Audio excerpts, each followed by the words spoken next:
Assalamualaikum. We are going to start 14.2 जो linear inequalities हैं और इसकी हम लोग जो एक्सरसाइज करने लगे हैं वो है 14.3। तो इसको समझते हैं। अब ये लीनियर इनइक्वालिटीज के ऊपर बात है।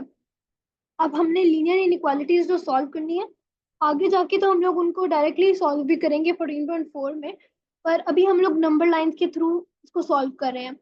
यानी कि लीनियर इनइक्वालिटी क्या है कि आप लीनियर मींस एक लाइन में, सीधे लाइन में, इनइक्वालिटी जो यानी जो हम लोग ये साइंस देखते हैं इस तरह के, ठीक है, ये वाले साइंस लेस देन और ग्रेटर देन वाले, इनको हम लोग यूज करके एक्स की वैल्यू को डिटरमिन करते हैं। यानी हम लोग कहते थे ना कि एक्स इज इक्वल्स टू 4। इसका मतलब क्या है कि x की वैल्यू जो है वो है 4। पर अगर मैं लिखूं x ग्रेटर देन 4, इसका मतलब है कि x की वैल्यू 4 से जो भी आगे वैल्यूज हैं उन सब की वो रेंज ले सकता है अप टू इंफिनिटी। यानी x ग्रेटर देन 4 का मतलब है कि वो 5 से लेकर इंफिनिटी तक कोई भी वैल्यू हो सकती है। अगर मैं लिखूं x less greater than and equal to 4, इसका मतलब है 4 और 4 से आगे जितनी भी इंफिनिटी तक वैल्यूज हो सकती हैं। अब इस चीज को हमने शो कराना है, रिप्रेजेंट करना है थ्रू अ नंबर लाइन। तो अब जैसे हमारे पास ये क्वेश्चन था x लेस देन 4, यानी कि x से छोटे 4। ये 3 हो सकता है, 2 हो सकता है, 1 हो सकता है, 0 हो सकता है, -1 हो सकता है, -2 हो सकता है। 3.2 भी 4 से छोटा है, इवन 3.9999 भी छोटा है, ठीक है, -100 भी छोटा है, माइनस इंफिनिटी तक ये जा सकता है। तो हम लोगों ने नंबर लाइन पे ये शो कराने हैं। हमने नंबर लाइन में एक लाइन ड्रॉ करनी है और उसके अंदर हमने कोशिश करने की जो 4 है वो नजर आए, ठीक है। 4 को हमने जैसे यहाँ पे रिप्रेजेंट किया और लेस देन 4 था ना, तो इसलिए हम लोगों ने उसको लेफ्ट साइड पे जो है रिप्रेजेंट कर दिया, यानी बैकवर्ड्स इसको भी कहा जा सकता है या लेफ्ट साइड पे भी कहा जा सकता है। लेस देन पे लेफ्ट साइड इस तरह से याद किया जा सकता है कि लेस देन जब होगा, लेस देन का साइन बना होगा तो हमने लेफ्ट साइड पे जाना है, बैकवर्ड जाना है। और अगर ग्रेटर देन का साइन होगा तो हमने राइट साइड पे जाना है। इस चीज को भी याद रखना है। एल से याद रख लें बेशक, अगर एल से याद कर लिया less than left side, L less than left side. अगर ग्रेटर देन होगा तो इसका ऑपोजिट हो जाएगा। अब जैसे यहाँ पर है कि x less than and equal to -2, यानी कि इक्वल्स टू। अब इसमें फर्क देखो कि यहाँ पे सिर्फ लेस देन 4 था, यहाँ पर greater than and equal to -2 है। तो यहाँ इससे क्या फर्क हुआ? अगर एक चीज नोटिस की जाए कि यहाँ पर हमारा सर्कल खाली था, और कलर यूज करती हूँ, ये सर्कल खाली था, यहाँ पर ये सर्कल रेड कलर का हुआ, फिल्ड हुआ है। फिल्ड किस वजह से हुआ? ये जो इक्वल्स टू का साइन है, इसका मतलब है कि -2 भी इंक्लूडेड है। इसका मतलब है कि 4 इंक्लूडेड नहीं है, एक्सक्लूडेड है। फिलिंग का मतलब कि वो भी इंक्लूडेड है। अब ग्रेटर देन था इसलिए वो राइट साइड पे चला गया। अब हम लोग नीचे इसकी वर्ब एग्जांपल्स भी देखें तो हमें यहीं पे यही नजर आ रही है। एक्स ग्रेटर देन 3 था तो एक्स ग्रेटर देन 3। 4 to 8 था तो 4 to 8। अच्छा, अब ये क्या है? 4 मतलब y की वैल्यू 4 और 8 के दरमियान में एग्जिस्ट करती है, पर ना तो वो 4 है ना तो वो 8 है, इसलिए दोनों एम्प्टी हैं सर्कल्स और इनके दरमियान हमने लाइन ड्रॉ कर दी। इसमें हमने कहा है कि वो -1.4 से लेकर 2.8 तक होगा और 2.8 इंक्लूडेड है, इसलिए हमने एक सर्कल कलर कर दिया, दूसरा सर्कल एम्प्टी रख दिया। और यहाँ पे जब भी एक एक होगी ना, जैसे x ग्रेटर देन 3 है तो ये हमेशा इंफिनिटी की तरफ जाएगी, जिसको हम लोग एरो की तरह बस एक एरो से रिप्रेजेंट कर देंगे, जिसका मतलब है कि वो अप टू इंफिनिटी जा रहा है। अच्छा, अब ये क्वेश्चंस है 14.3 छोटी सी है, 2 क्वेश्चन दिए हैं इसमें, लेकिन इसकी एक्सरसाइज मैंने सॉल्व नहीं की। हम gonna just explain it out. हम लोग आंसर जो मार्किंग स्कीम है उसको, इसकी बुक की जो मार्किंग स्कीम है या आंसर्स हैं सेक्शन, उसके अंदर से हम लोग उसको देख चेक करते जाएंगे। अब जैसे ड्रॉ क्वेश्चन क्या है? Draw number line to represent the possible values of the variable in each case. अब क्या है? x less than 5, less than 5 है, ठीक है। इसका मतलब L L less than left side पे अब जाएंगे या और कलर करेंगे 5 को? नो, 5 को कलर नहीं करेंगे। अब जाके देखते हैं कि जो हमने सोचा है वो ऐसे ही है। हमने कहा था कि लेस देन होगा और लेफ्ट साइड पे होगा और 5 कलर नहीं होगा, लेफ्ट पे है और कलर नहीं है, बिल्कुल वैसे ही है। दोबारा देखते हैं। यहाँ पर क्या है? x greater than 2, x grade से राइट साइड पे होगा ग्रेटर देन, और ये कलर्ड नहीं होगा। इसी साइड पे होगा, लेफ्ट साइड पे होगा और कलर्ड होगा, 6 कलर्ड होगा। 6 कलर्ड है और वो लेफ्ट साइड पे जा रहा है। इसी एफ में कोई ऑपोजिट, बिल्कुल वो ऐसे ही क्वेश्चन है। जी को अब देखते हैं, ये क्या कहते हैं, 1.2 से लेकर 3 पॉइंट नहीं है, इसका मतलब कि 1.2 और 3.5 इंक्लूडेड नहीं है, एक्सक्लूडेड है। अच्छा, इसका बाकी सब नंबर लाइन बना, नंबर लाइन कैसे बनानी है, मुझे कैसे पता चलेगा कि मैंने कितने नंबर नीचे लिख रहे हैं।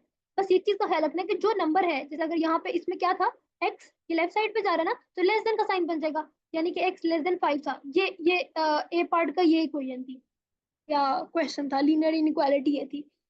तो अब एक्स लेस देन 5 था, अब 5 को इस नंबर लाइन में होना जरूरी है। ठीक है, बस ये मकसद है। हाँ, अब ये ना करना कि अब देखो, लेट्स से क्वेश्चन है, क्वेश्चन ये नहीं है, क्वेश्चन है एक्स ग्रेटर देन 5। तो एक्स ग्रेटर देन 5 और उसमें आपने इस तरह से नंबर्स लिखे हैं, तो फिर अब उस एक्स ग्रेटर देन 5 की जो आंसर होगा वो तो इस तरह से बनेगा ना। रुको मैं दोबारा बताती हूँ। ओके, क्वेश्चन है एक्स ग्रेटर देन 5, आपने बनाई है नंबर लाइन, आप यहाँ 0 1 2 3 4 5 शुरू, 6, ओ -1 सॉरी, -2 -3 एंड सो ऑन। बस इस तरह से नंबर लाइन बनाई है। ऐसा ये क्वेश्चन है, x greater than and equal to 5, तो आपने इस पे सर्कल बनाया, आपने इसको फिल किया और आपने इधर मूव कर दिया, खत्म। यानी आपने ये सारी स्पेस जो स्टोरी है ये एम्प्टी छोड़ दी, ये सारा एरिया जो है ये एम्प्टी है, और वो इस साइड पे जा रहा है, और यहाँ पे कुछ आपने फर्दर 5 के आगे कुछ लिखा भी नहीं हुआ, ये गलत है। एटलीस्ट कोशिश करनी है कि 5 को मिडल में या एक ऐसे सेंटर में रखना है कि आपको, आपकी जो लाइन है वो थोड़ी सी एक्सटेंड हो। एटलीस्ट इतनी थोड़ी नहीं, पर थोड़ी सी कुछ तो एक्सटेंड हो ना। जैसे यहाँ पर ये हमें ये सेकंड बी पार्ट में भी नजर आ रहा है, बी पार्ट जितनी ही हो जाए एटलीस्ट, पर नजर तो आए ना, कुछ आइडिया तो हो कि हमें, कि हम लोग क्या चीज शो करा रहे हैं। सही है, तो इस तरह से करेंगे। अब हम लोग कौन से पार्ट की बात कर रहे हैं, जी, जो कि था 1.28 से 1.2 से 3.5 तक। अब 1.2 है, इसका मतलब है, 1.2 का मतलब है कि अब हम लोगों ने जो गैप्स देने हैं वो 1.1 और 1.0 के तक गैप्स देने हैं। यहाँ पे हम होल नंबर से गैप्स दे रहे थे, यहाँ पे अब हम लोगों ने स्पेसिफिक हो जाना है। अब बीच में इतनी ज्यादा वैल्यूज आ रही है 1.3 के बाद 3.4 तक, उसके लिए हम क्या करेंगे, हम डॉट्स लगा देंगे कि रिप्रेजेंट करने के लिए कि यहाँ पे एक गैप है। स्ट्रेट लाइन नहीं लगाएंगे, डॉटेड लाइन लगाएंगे गैप दिखाने के लिए। और फिर 3.45 पे भी एक सर्कल लगा दिया और एक 1.3 पे एम्प्टी सर्कल लगा दिया। ऑलराइट, अब नेक्स्ट पार्ट हमारे पास है एच। एच में है 2.9 को कलर करना है, -3.2 को कलर नहीं करना, इसमें दोनों को कलर करना है। बस इतना सा डिफरेंस है। वैसे ही हमारी नंबर लाइन बनेगी, बीच में डॉट लग जाएंगे अगर बहुत ज्यादा सीक्वेंस है। अगर एक दो नंबर्स का सीक्वेंस है, लेट्स से यहाँ पे मेरे मेरा मेरा आंसर, इस क्वेश्चन, ये क्वेश्चन मेरा बनता है, मैंने क्वेश्चन लिखा है -3.2 से लेकर -3.0 तक। ठीक है, ये तो कितने वैल्यूज है, दो वैल्यूज, तो मैं यहाँ पे -3.0 लिख दिया। ठीक है, -3.0 लिख के यहाँ पे इसको कलर कर दिया, ये लो, ये मेरा आंसर रह गया। ठीक है, इस तरह से भी हो सकता है। Now on to question number 2, write down all integer that satisfy each of the following inequalities. अब हमने वो इंटीजर्स लिखने हैं जो इस इनइक्वालिटी के अंदर कवर होते हैं। तो देखो, 3 से लेकर 33 तक वैल्यूज हैं, 3 से लेकर 33 तक वैल्यूज है। 3 इंक्लूडेड है, नहीं है। 33 इंक्लूडेड है, नहीं है। इसका बाउंड्री क्या होगी, 32 इंक्लूडेड है, 4 इंक्लूडेड है। यानी 4 से लेकर 32 तक जितने भी होल नंबर्स हैं वो सारे इंक्लूडेड है। होल नंबर्स हैं तो यहाँ पे हम 4 5 6 लिखकर डॉट डॉट डॉट लगा देंगे। अब देखते हैं मार्किंग स्कीम में उसने कैसे लिखा हुआ है। मार्किंग स्कीम में भी उसने हमें, अच्छा, ये भी उसने सेट के लिए ये बना दी। ये सेट जब भी शो कराना होता है ना, तो हम लोग ये ब्रेसेस, कर्ली ब्रेसेस लगाते हैं। तो उसने 4 5 दिखाए और 31 32 दिखाए है, यानी उसने दो वैल्यूज एंड से दिखा दिए, दो वैल्यूज पहले दिखा दिए। अच्छा, इसी तरह अगर ये है 7 से 19, अब इसमें क्या है, कर्ली ब्रेसेस लगाई, 7 इंक्लूडेड नहीं है, 8 9 सो ऑन अंटिल 18, बस यहाँ पे बंद कर दूं, नहीं, 19 इंक्लूडेड है। क्यों, क्योंकि 19 के साथ उन्होंने इक्वालिटी का साइन लगाया हुआ है। देखो, 8 9 और 18 19, इस तरह से आंसर लिखेंगे। उसके बाद सी पार्ट को देखें।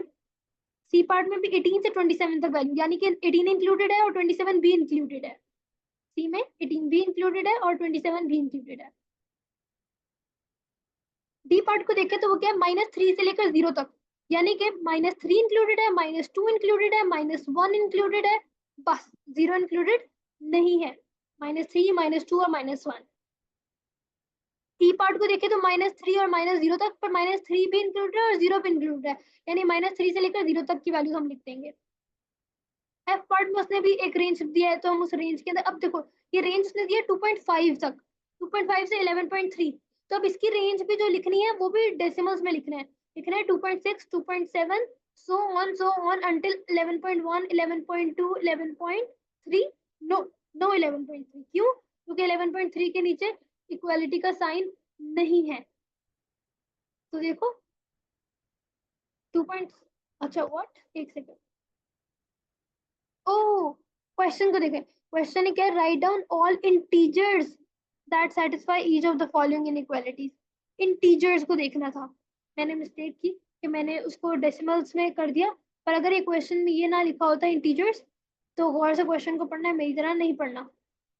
तो हम इसमें 2.5 तो नहीं इंक्लूड करेंगे, 3 से स्टार्ट कर सकते हैं, 2 को इंक्लूड नहीं करेंगे, क्योंकि देखो 2.5 के बाद ये ऐसा होता है ना, 2.5 के बाद वाली वैल्यूज हमने कहा इंक्लूड करो, 2.5 को भी इंक्लूड ना करो, तो 2 कैसे इंक्लूड हो सकता है? 2 तो नहीं हो सकता।